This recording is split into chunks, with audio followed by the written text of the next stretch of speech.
Gel lan. Gel şöyle. Allah gel. Sen al. Abi. Hadi ha. Dur alacağım. Geç çıkalım.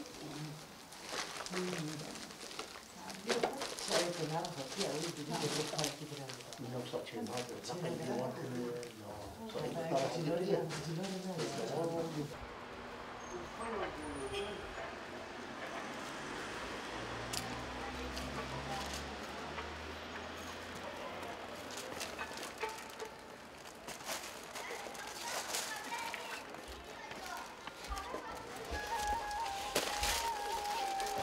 Hadi.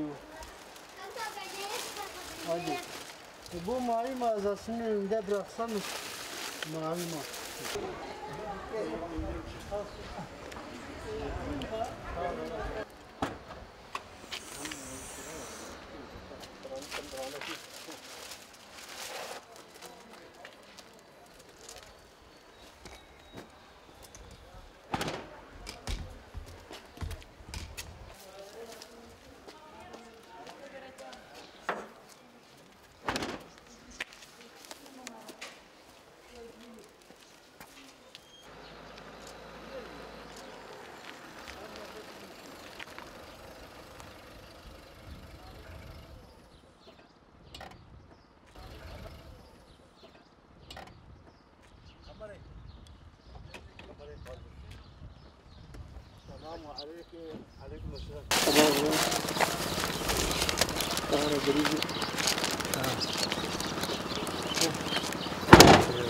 السلام عليكم.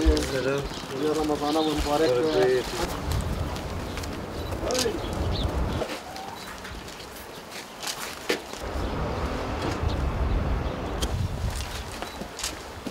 وشفت الهيئ.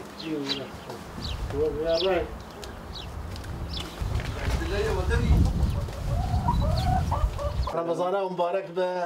مبيا دعاتكن. وجمرة دعاكم خذ تعالى هيك المصا يردمك جمرة بشينا أمجي بقيجي النوا زنجيني ما كل ما خويتيه بكر أمجي هيك المصا ويردم بقيجي النوا ربي عالمي بيتنقاي سر ما تمام أهلنا.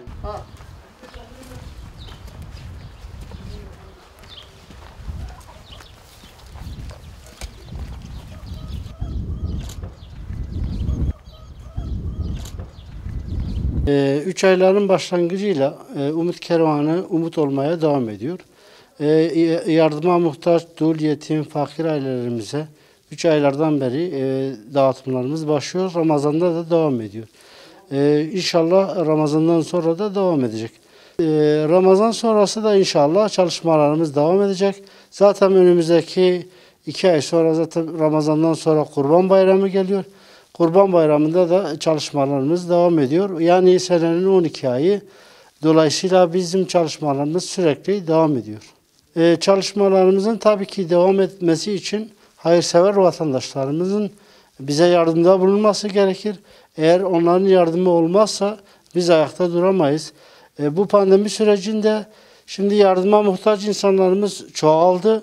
Yani mağdur aileler çoğaldı. Başvurularımız kat be kat arttı geçen senelere oranla.